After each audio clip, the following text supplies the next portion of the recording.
আমি আজকে একটু লাউ শাকের রেসিপি করে দেখাচ্ছি। লাউ শাকটাকে প্রথমে কেটে নিয়েছি, কেটে নিয়ে ধুয়ে ভালো করে রেখেছি। এইভাবে ছোট ছোট করে কেটেছি। আর এই মটর ডাল বেটে রেখেছি, সারা রাত ভিজিয়ে রেখেছিলাম, সকালবেলা বেটেছি। এই মটর ডাল বাটা দিয়ে এই শাকটা আজকে রান্না করব।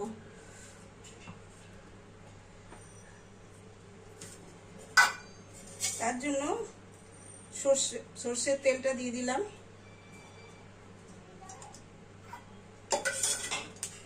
একটু কালো জিরে ফোড়ন দিলাম,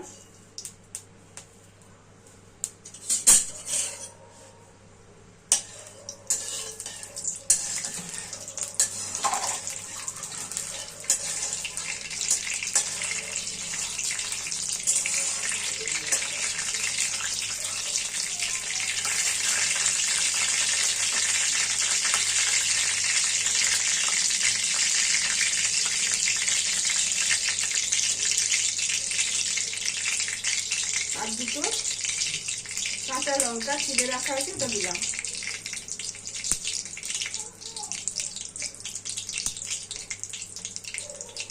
এবার শাকগুলো এতে দিয়ে দিচ্ছি।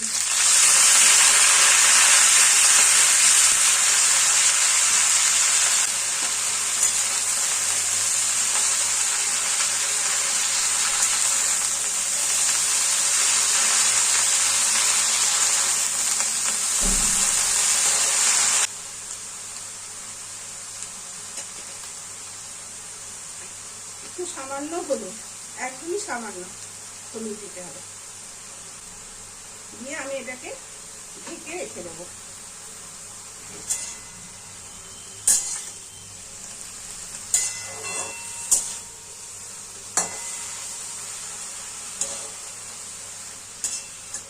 কিছুক্ষণ ঢেকে এটাকে রেখে দেবো। এবার খুলে দেখি শাকটা প্রায় সেদ্ধ হয়ে গেছে।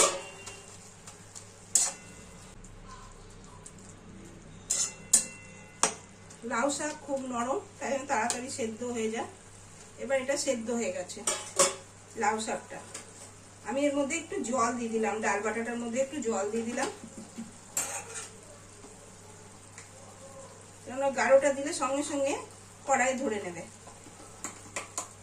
তাই জন্য একটুখানি জল দিয়ে এইভাবে পাতলা করে নিলাম।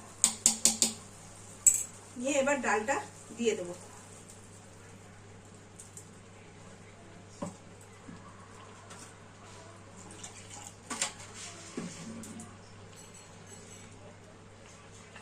ডালটা দিয়ে দিলাম, আর এই সময় একটু মিষ্টি দিয়ে দিলাম স্বাদের জন্য।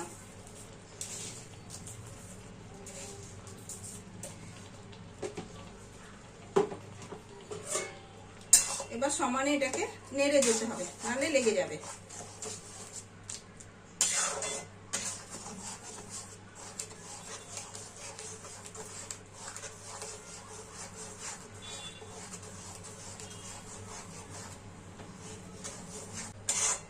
এটা ভাতে মেখে খেতে খুব ভাল লাগে, গরম গরম ভাতে মেখে। আপনারা নিশ্চয়ই বানান, তাও আমি একবার বানিয়ে দেখালাম। যারা জানেন না তারা একবার ট্রাই করবেন, দেখবেন কেমন হচ্ছে।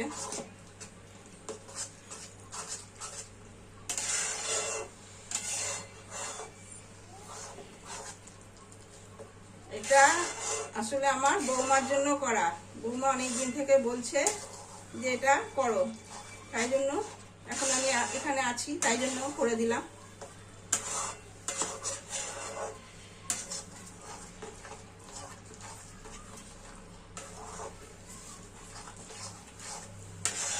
একবারে শুকনো হয়ে যাবে। আমি এবার আরেকটু এতে সর্ষের তেল দিয়ে দিই।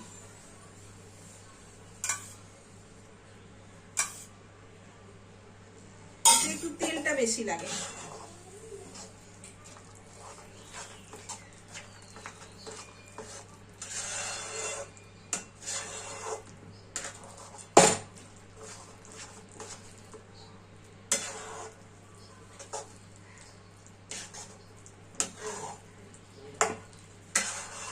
এটা এত টাইট হয়ে যায় না, নাড়তে নাড়তে হাতেও খুব ব্যথা করে। তাও ছাড়লে হবে না, তাহলে তলায় বসে যাবে।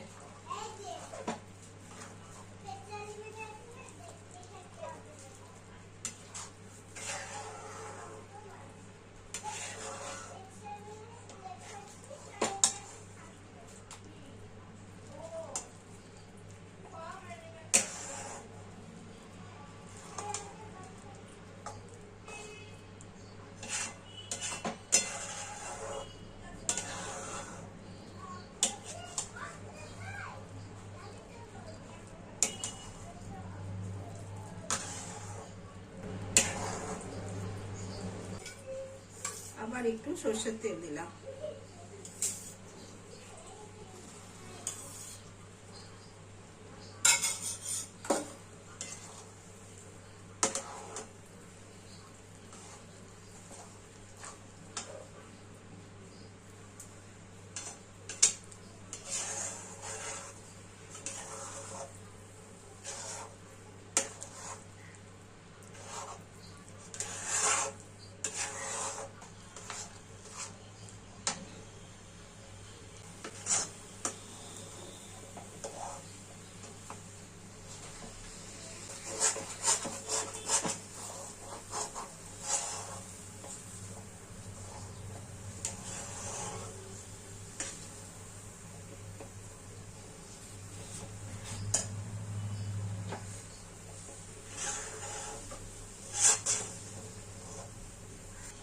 এবারে আমার এই লাউ শাক রেসিপিটা হয়ে গেল। লাউ শাকের ডাল বাটা দিয়ে রেসিপিটা তৈরি করলাম। কেমন হয়েছে অবশ্যই বলবেন। ভালো লাগলে লাইক কমেন্ট শেয়ার করবেন। এখনকার মতন রাখলাম, আবার অন্য রেসিপি নিয়ে আপনাদের কাছে আসবো।